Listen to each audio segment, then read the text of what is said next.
പ്രത്യേകം ഇന്നലെ നമ്മുടെ മഹലിൽ നിന്ന് വിട പറഞ്ഞു പോയ രണ്ട് സഹോദരങ്ങൾ, രണ്ട് പിതാക്കൾ, സമസ്ത കേരള ജമീയത്തുൽ ഉലമയുടെ വന്യരായ ജനറൽ സെക്രട്ടറി ആലിക്കുട്ടി ഉസ്താദ് അടക്കമുള്ളവർ, അല്ലാഹു അവരുടെയൊക്കെ ദറജകൾ വർദ്ധിപ്പിക്കട്ടെ, ഖബറുകൾ വിശാലമാക്കട്ടെ, പരിശുദ്ധമായ സ്വർഗത്തിൽ ജന്നത്തുൽ ഫിർദൗസിൽ കൂടാൻ അവർക്കും നമുക്കും നമ്മുടെ മഹല്ലിന്റെ മഖ്ബറയിൽ അന്ത്യവിശ്രമം കൊള്ളുന്ന മുഴുവൻ ഖബറാളികൾ മുഅ്മിനീങ്ങൾ ഏവർക്കും അല്ലാഹു തൗഫീഖ് നൽകട്ടെ. ആമീൻ ബിറഹ്മതിക യാ അർഹമർ റഹീമീൻ. ബഹുമാന്യരായ സഹോദരങ്ങളെ, മഹബ്ബത്തുർ റസൂൽ എന്നുള്ളത് നമ്മെ സംബന്ധിച്ചിടത്തോളം നമ്മുടെ ഈമാനിന്റെ അടയാളമാണ്. റസൂലുള്ളാഹി സ്വല്ലല്ലാഹു അലൈഹി വസല്ലമ തങ്ങളോടുള്ള സ്നേഹവും അത് പ്രകടിപ്പിക്കലും അത് വലിയ ഇബാദത്താണ്. മുഅ്മിനിന്റെ ഈമാനിന്റെ ഏറ്റവും വലിയ അടയാളവുമാണ്. ഓരോ വർഷവും റബീഉൽ അവ്വൽ നമ്മിലേക്ക് കടന്നു വരുന്നത് നമ്മെ അത് ഓർമ്മപ്പെടുത്താൻ കൂടിയാണ്.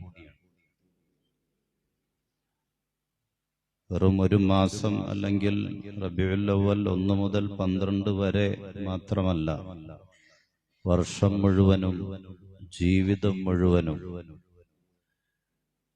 അങ്ങനൊരു വിചാരവും അങ്ങനൊരു ചിന്തയും ആ നിലക്കുള്ള ശ്രദ്ധയും നമ്മുടെ ജീവിതത്തിൽ ഉണ്ടാകണം എന്ന് മറന്നുപോകാതെ നമ്മെ ഓർമ്മപ്പെടുത്താനാണ്. അടുത്തൊരു റബീഉൽ അവ്വൽ കൂടി നമ്മിലേക്ക് 2-3 ആഴ്ചക്കകം കടന്നു വരികയാണ്. നബി സല്ലല്ലാഹു അലൈഹി വസല്ലമ തങ്ങളെ പറ്റി പറയൽ, പ്രസംഗിക്കൽ, ക്ലാസ് എടുക്കൽ, ചർച്ച ചെയ്യൽ, ഇതെല്ലാം ഇബാദത്താണ്. റസൂലിന്റെ പേരിൽ ഒരു സദസ്സ് സംഘടിപ്പിക്കൽ, പ്രവാചക പ്രകീർത്തന സദസ്സുകൾ, മൗലിദിന്റെ സദസ്സുകൾ, അന്നദാനത്തിന്റെ സദസ്സുകൾ, അത് സംഘടിപ്പിക്കലും അതിൽ പങ്കുകൊള്ളലും അതിന്റെ വിജയത്തിനു വേണ്ടി നമ്മൾ സാമ്പത്തികമായി അതിലേക്ക് സഹായിക്കലും സഹകരിക്കലും ഒക്കെ ഇബാദത്താണ്. റസൂലിനെ ഓർത്ത് കരയൽ അത് ഇബാദത്താണ്. ഇതെല്ലാം അള്ളാഹുവിന്റെ റസൂലിനോടുള്ള മഹബ്ബത്തിന്റെ ഭാഗമാണ്. അത് നമ്മുടെ മരണം വരെ നമ്മുടെ ജീവിതത്തിൽ ഉണ്ടാകണം എന്ന ഒരു വിളിച്ചു പറയലായി, ഓർമ്മപ്പെടുത്തലായിട്ടാണ് ഓരോ റബീഉൽ അവ്വലുകളും നമ്മിലേക്ക് കടന്നു വരുന്നത്.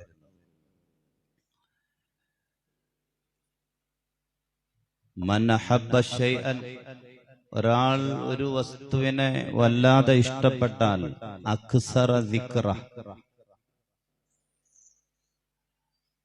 ആ വസ്തുവിനെ പറ്റി വല്ലാതെ വർത്താനം പറയുന്നതാണ്, സംസാരിക്കുന്നതാണ്, അല്ലെങ്കിൽ ഓർക്കുമെന്നാണ്. നമുക്കൊരു വസ്തുവിനെ ഇഷ്ടമാണെങ്കിൽ, ഒരാളെ ഇഷ്ടമാണെങ്കിൽ, ഒരു കാര്യം ഇഷ്ടമാണെങ്കിൽ അതിനെ കൂടുതലായിട്ട് നമ്മൾ ഓർക്കും, അതിനെപ്പറ്റി കൂടുതലായിട്ട് നമ്മൾ പറയും, നമ്മൾ ചർച്ച ചെയ്യും. അത് സ്വാഭാവികമാണ്.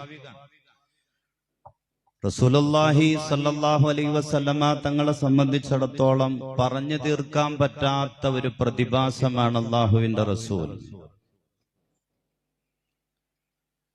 റസൂൽ എന്ന് പറഞ്ഞാൽ അതിങ്ങനെ പ്രസംഗിച്ച് ക്ലാസ് എടുത്ത് വഅള് പറഞ്ഞ് തീർക്കാൻ പറ്റാത്ത ലോകത്തെ ഏക പ്രതിഭാസം പരിശുദ്ധ റസൂൽ സല്ലല്ലാഹു അലൈഹി വസല്ലമ തങ്ങളാണ്. ഒരു ജൂതനായ, അതൊരു ജൂത പണ്ഡിതൻ ഉമർ റളിയല്ലാഹു തആല അൻഹുവിന്റെ ഖിലാഫത്ത് കാലഘട്ടത്തിൽ ഉമർ തങ്ങളുടെ അടുക്കൽ ചെന്നിട്ട് പറഞ്ഞു, അഖ്ബിർനി അൻ അഖ്ലാഖി റസൂലിക്കും, നിങ്ങളുടെ റസൂലിന്റെ സ്വഭാവങ്ങൾ എന്തൊക്കെയാണ് എന്ന് എനിക്കൊന്ന് പരിപൂർണമായിട്ടൊന്ന് പറഞ്ഞുതാ. നിങ്ങളുടെ നബിയുടെ റസൂലിന്റെ സ്വഭാവം എന്തൊക്കെയാണെന്ന് അറിയിച്ച. ഫഖാല ഉമർ റളിയല്ലാഹു തആല അൻഹു പറഞ്ഞു, തുൽബുഹു മിൻ ബിലാൽ ഫഹുവ അഅലമു ബിഹി മിന്നി. നിങ്ങൾ ബിലാൽ റളിയല്ലാഹു തആല അൻഹുവിന്റെ അടുക്ക് ചെന്നിട്ട് ചോദിക്കുക, എന്നേക്കാൾ കൂടുതൽ നിങ്ങൾക്കത് വിവരിച്ചു തരാൻ കഴിയുന്നത് ബഹുമാനപ്പെട്ട ബിലാൽ റളിയല്ലാഹു തആല അൻഹുവിനാണ്. ബിലാൽ റളിയല്ലാഹു തആല അൻഹു ആ മനുഷ്യനെ റസൂലിന്റെ പുന്നാര മകൾ ഫാത്തിമ ബീവിയുടെ അടുക്കലേക്ക് പറഞ്ഞു വിട്ടു. ഫാത്തിമ ബീവിക്കാണ് കുറെ കൂടി വ്യക്തമായി അതിന് മറുപടി പറയാൻ പറ്റുക. ഫാത്തിമ ബീവി അലി റളിയല്ലാഹു തആല അൻഹുവിന്റെ അടുക്കലേക്ക് പറഞ്ഞു വിട്ടു എന്നാണ്. അദ്ദേഹം അലി റളിയല്ലാഹു തആല അൻഹുവിന്റെ അടുക്ക ചെന്നു. എന്നിട്ട് ചോദിച്ചു. അലി റളിയല്ലാഹു തആല അൻഹു തിരിച്ചൊരു ചോദ്യം അദ്ദേഹത്തോട്, സിഫ്ലി മതഅദ് ദുനിയ ഹത്താ അസിഫ ലക അഖ്ലാഖഹു. ഞാൻ റസൂലിന്റെ സ്വഭാവം എന്തൊക്കെയാണ് എന്ന് നിങ്ങൾക്ക് ഞാൻ പഠിപ്പിച്ചു തരാം, പറഞ്ഞുതരാം. പക്ഷേ ഈ ദുന്യാവിന്റെ വിഭവങ്ങൾ എന്തൊക്കെയാണ് എന്ന് നിങ്ങൾ എനിക്കൊന്ന് വിവരിച്ചു തരൂ. ഈ ദുന്യാവിൽ അള്ളാഹു നമുക്ക് ഒരുക്കി തന്നിട്ടുള്ള വിഭവങ്ങൾ എന്തൊക്കെയാണ് എന്നൊന്ന് പറഞ്ഞു തന്നാൽ റസൂലിന്റെ സ്വഭാവം നിങ്ങൾക്ക് ഞാൻ വിവരിച്ചു തരാം. ഫഖാല റജുൽ, ആ മനുഷ്യൻ പറഞ്ഞു, ഹാദാ ലാ യതയസ്സറു ലി. ദുന്യാവിൽ അള്ളാഹു ഒരുക്കിയിട്ടുള്ള റബ്ബൊരുക്കിയിട്ടുള്ള വിഭവങ്ങൾ വിവരിക്കുക എന്ന് വെച്ചാൽ അതെനിക്ക് സാധ്യമാകാത്തതാണ്. ഇതെന്നെ കൊണ്ട് സാധിക്കൂല അത് പറഞ്ഞു തരാൻ എന്ന് ആ മനുഷ്യൻ ബഹുമാനപ്പെട്ട അലി റളിയല്ലാഹു തആല അൻഹുവിനോട് പറഞ്ഞപ്പോ ഫഖാല, അലി റളിയല്ലാഹു തആല അൻഹു മറുപടി കൊടുത്തു എന്നാണ്, അജസ്ത അൻ വസ്ഫി മതാഇദ് ദുനിയ വഖദ് ഷഹിദ അല്ലാഹു അലാ ഖില്ലതിഹി ഹൈസു ഖാല ഖുൽ മതാഉദ് ദുനിയ ഖലീൽ. ദുന്യാവിലെ വിഭവങ്ങളെ പറ്റി പരിശുദ്ധമായ ഖുർആനിൽ അല്ലാഹു പറഞ്ഞത് ഖുൽ മതാഉദ് ദുനിയ ഖലീൽ. ദുന്യാവിന്റെ വിഭവങ്ങൾ എന്ന് പറഞ്ഞാൽ അത് നിസ്സാരമാണ്, അത് വളരെ കുറച്ചേ ഉള്ളൂ. ദുന്യാവിന്റെ വിഭവങ്ങൾ അങ്ങനെയാണ് പരിശുദ്ധമായ ഖുർആൻ പരിചയപ്പെടുത്തിയത്. അത് ഖലീലാണ്, അത് വളരെ നിസ്സാരാണ്, അതൊന്നുമില്ല എന്നാണ് പരിശുദ്ധമായ ഖുർആൻ പരിചയപ്പെടുത്തിയത്. അങ്ങനെ പരിചയപ്പെടുത്തിയ ദുന്യാവിന്റെ വിഭവങ്ങൾ എനിക്ക് വിവരിച്ചു തരാൻ നിങ്ങൾക്ക് സാധ്യമല്ല എന്ന് നിങ്ങൾ പറയുന്നുവെങ്കിൽ ഞാൻ നിങ്ങളോട് ഫകൈഫ അസിഫു ലക, ഞാൻ എങ്ങനെയാണ് പറഞ്ഞു തരുന്നത് അഖ്ലാഖൻ നബി സല്ലല്ലാഹു അലൈഹി വസല്ലം, നബിയുടെ സ്വഭാവം അത് കൃത്യമായി നിങ്ങൾക്ക് ഞാൻ എങ്ങനെ പറഞ്ഞു തരും? വഖദ് ഷഹിദ അല്ലാഹു തആല ബിഅന്നഹു അദീം. മുത്തനബിയുടെ സ്വഭാവത്തെ പറ്റി അല്ലാഹ് ഖുർആനിലൂടെ പറഞ്ഞത് അത് ഏറ്റവും ഉന്നതമാണ്, വലുതാണ് എന്നാണ്. ഹൈസു ഖാല വ ഇന്നക ലഅലാ ഖുലുഖിൻ അദീം, അങ്ങ് ഏറ്റവും ഉന്നതമായ ഉത്തമമായ വലിയ സ്വഭാവത്തിന്റെ ഉടമയാണ് എന്ന് ഖുർആൻ പറഞ്ഞിട്ടുണ്ട്, അല്ലാഹ് പറഞ്ഞിട്ടുണ്ട്. ഏറ്റവും ഉന്നതമായ വലിയ സ്വഭാവത്തിന്റെ ഉടമയെന്ന് ഖുർആൻ പരിചയപ്പെടുത്തിയ ആ റസൂലിന്റെ ഉന്നതമായ സ്വഭാവ ഗുണങ്ങൾ എങ്ങനെ എനിക്ക് നിങ്ങളോട് വിവരിച്ചു തരാൻ പറ്റും? വെറും നിസ്സാരാണ്, വളരെ ഖലീലാണ്, കുറച്ചേ ഉള്ളൂ എന്ന് ഖുർആൻ പറഞ്ഞ ദുന്യാവിന്റെ വിഭവങ്ങൾ എന്തൊക്കെയാണെന്ന് എനിക്ക് പറഞ്ഞുതരാൻ നിങ്ങൾക്ക് പറ്റണുണ്ടോ? അത് നിങ്ങൾക്ക് സാധ്യമല്ലെങ്കിൽ അതിവിശാലമാണ്, ഏറ്റവും ഉന്നതമാണ്, ഏറ്റവും വലുതാണ് എന്ന് അല്ലാഹ് പറഞ്ഞ മുത്തുനബിയുടെ സ്വഭാവ ഗുണങ്ങൾ ഞാൻ എങ്ങനെ നിങ്ങൾക്ക് പറഞ്ഞു തരും? അലി റളിയല്ലാഹു തആല അൻഹു ചോദിച്ചു എന്നാണ്. ഐഷ ബീവിയുടെ അടുക്കലേക്ക് ചില സഹാബത്ത് വന്നിട്ട് അള്ളാഹുവിന്റെ റസൂലിന്റെ സ്വഭാവം ഒന്ന് വിവരിച്ചു തരുമെന്ന് ചോദിച്ചപ്പോ ഐഷ ബീവി റളിയല്ലാഹു തആല അൻഹ മറുപടി കൊടുത്തത് എന്താണ്? കാന ഖുലുഖുഹു അൽ ഖുർആൻ, റസൂലിന്റെ സ്വഭാവം ഖുർആനായിരുന്നു. അങ്ങനെയാണ് മറുപടി കൊടുത്തത്. ഒറ്റ വാക്ക്, ഒറ്റ വാചകം എല്ലാം അതിൻ്റെ അകത്ത് ഉൾക്കൊണ്ടിട്ടുണ്ട്. കാന ഖുലുഖുഹു അൽ ഖുർആൻ, റസൂലിന്റെ സ്വഭാവം അത് ഖുർആനായിരുന്നു. റസൂൽ എന്ന് പറഞ്ഞാൽ ഖുർആനായിരുന്നു. അങ്ങനെയാണ് ആയിഷ ബീവി റളിയല്ലാഹു തആല. വേറെ ഒന്നും ആയിഷ ബീവിക്ക് അവിടെ പറയാനില്ല. അതുകൊണ്ട് വിശുദ്ധമായ റബീഉൽ അവ്വൽ ഇങ്ങനെ നമ്മിലേക്ക് അടുത്ത് വരുമ്പോ റസൂലിനെ അറിയാനും പഠിക്കാനും നമുക്ക് കഴിയണം. രണ്ട് കാര്യങ്ങളാണ് മുത്തനബിയുമായി ബന്ധപ്പെട്ട് നമുക്ക് പഠിക്കാനുള്ളത്. ഒന്ന്, റസൂൽ ആരാണെന്ന് പഠിക്കണം, റസൂലിന്റെ വ്യക്തിത്വം പഠിക്കണം, റസൂലിന്റെ സ്വഭാവം പഠിക്കണം, റസൂൽ എന്ന വ്യക്തിയെ നമ്മൾ പഠിക്കണം. രണ്ടാമത്തത്, റസൂലിന്റെ ദീൻ നമ്മൾ വേണ്ടതുപോലെ പഠിക്കണം. എങ്ങനെ നിസ്കരിക്കണം, എങ്ങനെ നോമ്പൊടിക്കണം, റസൂലിന്റെ ദീൻ പഠിക്കണം, റസൂലിന്റെ സ്വഭാവം പഠിക്കണം, റസൂലിന്റെ വ്യക്തിത്വം പഠിക്കണം, റസൂൽ ആരായിരുന്നു എന്ന് നമ്മൾ പഠിക്കണം. ഇത് രണ്ടും നമ്മൾ പഠിക്കണം. ഇത് രണ്ടും നമുക്ക് പഠിക്കൽ നിർബന്ധമാണെങ്കിലും റസൂലിന്റെ ദീൻ പഠിക്കുന്നതിന് മുമ്പേ തന്നെ പഠിക്കേണ്ടത്, നമുക്ക് നിർബന്ധമായത് റസൂൽ എന്ന വ്യക്തിത്വത്തെ പഠിക്കലാണെന്നാണ്. റസൂൽ ആരായിരുന്നു എന്ന് പഠിക്കണം. റസൂലിന്റെ പ്രത്യേകതകൾ, റസൂലിന്റെ സ്വഭാവ ഗുണങ്ങൾ, അത് പഠിക്കലാണ് നിർബന്ധമെന്നാണ്.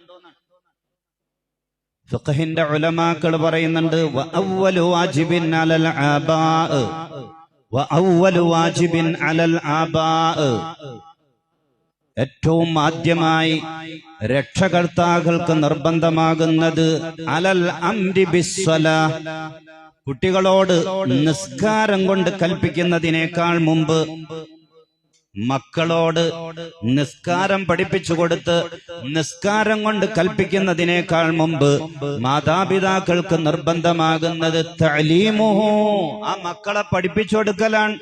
അന്ന നബിയ്യനാ മുഹമ്മദൻ സല്ലല്ലാഹു അലൈഹി വസല്ലമ ബുഇസ ബിമക്ക വഉലിദ ബിഹാ വദുഫിന ഫിൽ മദീന വമാത ബിഹാ. അല്ലാഹുവിന്റെ റസൂലിനെ പറ്റി പഠിപ്പിച്ചു കൊടുക്കുക. റസൂലിന്റെ പേര് മുഹമ്മദ് എന്നാണ്. വസ്മു അബീഹി അബ്ദുള്ള, റസൂലിന്റെ പിതാവിന്റെ പേര് അബ്ദുള്ളയാണ്. വസ്മു ഉമ്മിഹി ആമിന, മാതാവിന്റെ പേര് ആമിന എന്നാണ്. മക്കയിലാണ് റസൂൽ നിയോഗിക്കപ്പെട്ടത്, പിറന്നു വീണത്. മദീനയിലാണ് റസൂൽ വഫാത്തായത്, അടക്കം ചെയ്യപ്പെട്ടത്. അത് പഠിപ്പിച്ചു കൊടുക്കുക. ഇതിനു മുമ്പ് നിസ്കാരം പഠിപ്പിച്ചു കൊടുക്കുന്നതിന് മുമ്പേ ഫുഖഹാക്കൾ, ഫിഖഹിന്റെ പണ്ഡിതന്മാര് നമുക്ക് പഠിപ്പിച്ചു തരാൻ. നമ്മുടെ മക്കളോട് നിസ്കരിക്കാൻ പറയുന്നതിന് മുമ്പ്, നിസ്കാരം പഠിപ്പിച്ചു കൊടുക്കുന്നതിന് മുമ്പ് റസൂലിനെ പഠിപ്പിച്ചു കൊടുക്കണം. റസൂൽ ആരായിരുന്നു എന്ന് പഠിപ്പിച്ചു കൊടുക്കണം. അങ്ങനെ ചെയ്യണമെന്നാണ്.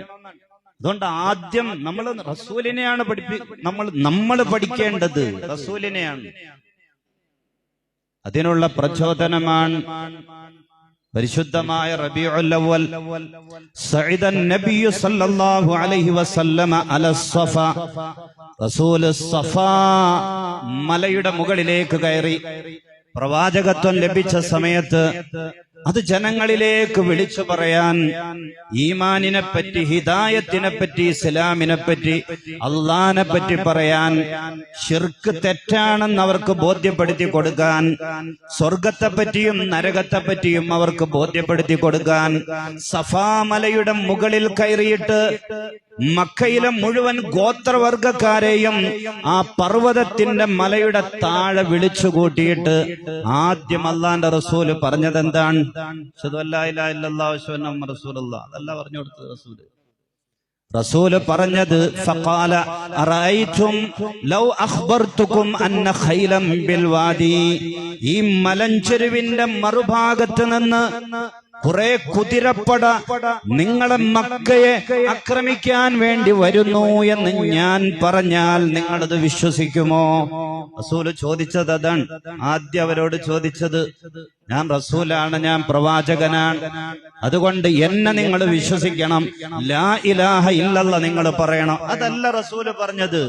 ഈ മലക്കപ്പുറം നിന്ന് ഒരു വലിയ സൈന്യം നിങ്ങളെ ആക്രമിക്കാൻ വേണ്ടി വരുന്നു എന്ന് പറഞ്ഞാൽ നിങ്ങളത് വിശ്വസിക്കോ എന്നാണ് ആദ്യം റസൂല് ചോദിച്ചത്. അകുന്തും മുസദ്ദിഖിയ, നിങ്ങൾ എന്നെ വിശ്വസിക്കോ, അംഗീകരിക്കുമോ? ഖാലു, അവര് പറഞ്ഞു, നഅം മുഹമ്മദേ, ഞങ്ങൾ വിശ്വസിക്കും. മാ ജറബ്നാ അലൈക ഇല്ലാ സിദ്ഖാ, സത്യമല്ലാത്ത ഒന്നും മുഹമ്മദേ നീ ഞങ്ങളോട് ഇതുവരെ പറഞ്ഞിട്ടില്ല. സല്ലല്ലാഹു അലൈഹി വസല്ലം, നീ സത്യം മാത്രമേ പറഞ്ഞിട്ടുള്ളൂ, നീ സത്യവാനാണ്, നിന്നെ ഞങ്ങൾ അംഗീകരിക്കുന്നു. സ്വന്തം വ്യക്തിത്വത്തെ അവരെ കൊണ്ട് സമ്മതിപ്പിക്കുകയാണ് റസൂലുള്ളാഹി സ്വല്ലല്ലാഹു അലൈഹി വസല്ലം ചെയ്തത്. എന്നിട്ടാണ് ലാ ഇലാഹ ഇല്ലല്ലാഹ് മുഹമ്മദ് റസൂലുള്ളാഹ് ആദ്യമായിട്ട് മക്കക്കാർക്ക് പറഞ്ഞു കൊടുത്തത്. നമുക്കും അത് തന്നെയാണ് നിർബന്ധം. ആദ്യം റസൂലിനെ പറ്റി പഠിക്കുക. നിസ്കാരത്തിൽ തഹജ്ജുദ് ഓതാൻ നമുക്കറിയാം. റസൂലിന്റെ പിതാവ് ആരെന്ന് ചോദിച്ചാൽ അബ്ദുള്ള എന്ന് മറുപടി പറയാൻ നമുക്ക് സാധ്യമല്ലെങ്കിൽ അതല്ല ശരിയായ റൂട്ട്. നിസ്കാരത്തിൽ വജ്ഹത്ത് ഓതാൻ അറിയാം നമുക്ക്, പക്ഷെ റസൂലിന്റെ പിതാവ് ആരാണ് എന്ന് ചോദിച്ചാൽ ഇല്ല, മറുപടി ഇല്ല. ഉംറ ചെയ്യേണ്ടത് എങ്ങനെയാണ് നമുക്കറിയാം. ഉംറക്ക് പോയിട്ടുള്ള ആളുകൾ അവർക്കറിയാം. ആദ്യം ഇഹ്റാം ചെയ്യണം, എന്നിട്ട് പരിശുദ്ധ കഅബാലയത്തിങ്കൽ പോയിട്ട് 7 വട്ടം തവാഫ് ചെയ്യണം, സഫ മർവകൾക്കിടയിൽ സഅയ് ചെയ്യണം, എന്നിട്ട് മുടി മുറിക്കണം. ഉംറ തീർന്നു എന്നറിയാം. പക്ഷേ അള്ളാന്റെ റസൂലിന്റെ മക്കളാരെന്ന് ചോദിച്ചാൽ മറുപടിയില്ല. അങ്ങനെ ആകരുതെന്നാണ്. റസൂലിന്റെ മക്കളാരാണ്? റസൂലിന് 7 മക്കൾ, അതിൽ 3 ആൺമക്കൾ. 1 അബ്ദുള്ളയാണ്, 2 ഖാസിമാണ്, 3 ഇബ്രാഹിമാണ്. അവരൊക്കെ ചെറുപ്പത്തിലെ വഫാത്തായി പോയവരാണ്. 4 പെൺമക്കളുണ്ട്. സൈനബാണ്, റുഖിയയാണ്, ഉമ്മു കുൽസൂമാണ്, ഫാത്തിമയാണ്.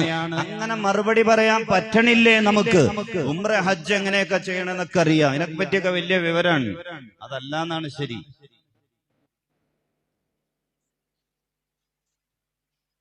അങ്ങനെയല്ല. ആദ്യം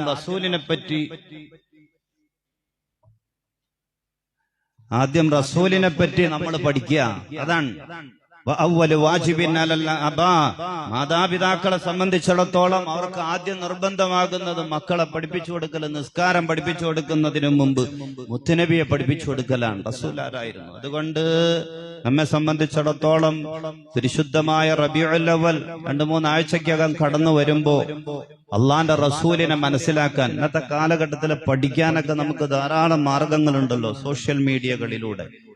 അതുമല്ലാത്ത വഴികളിലൂടെയൊക്കെ റസൂലിനെ പഠിക്കാനും അതിലൂടെ പകർത്താനും നമുക്ക് സാധിക്കണം. ഇനി വരുന്ന ആഴ്ചകൾ ഇൻഷാ അല്ലാഹ് കുറച്ച് കാര്യങ്ങൾ മുത്തുനബിയുമായി ബന്ധപ്പെട്ട് നമുക്ക് പറയണം, നമുക്ക് പഠിക്കണം. അല്ലാഹു സുബ്ഹാനഹു വ തആല തൗഫീഖ് പ്രദാനിച്ച് അനുഗ്രഹിക്കുമാറാകട്ടെ. റസൂലിന്റെ യഥാർത്ഥ അനുയായികളിൽ നാം ഏവരെയും, യഥാർത്ഥ മുഹിബ്ബീങ്ങളിൽ, മുത്തബിഉകളിൽ നാം ഏവരെയും അല്ലാഹു ഉൾപ്പെടുത്തി അനുഗ്രഹിക്കട്ടെ. ആമീൻ ബിറഹ്മതിക യാ അർഹമർ റഹീമീൻ. വൽഹംദുലില്ലാഹി റബ്ബിൽ ആലമീൻ.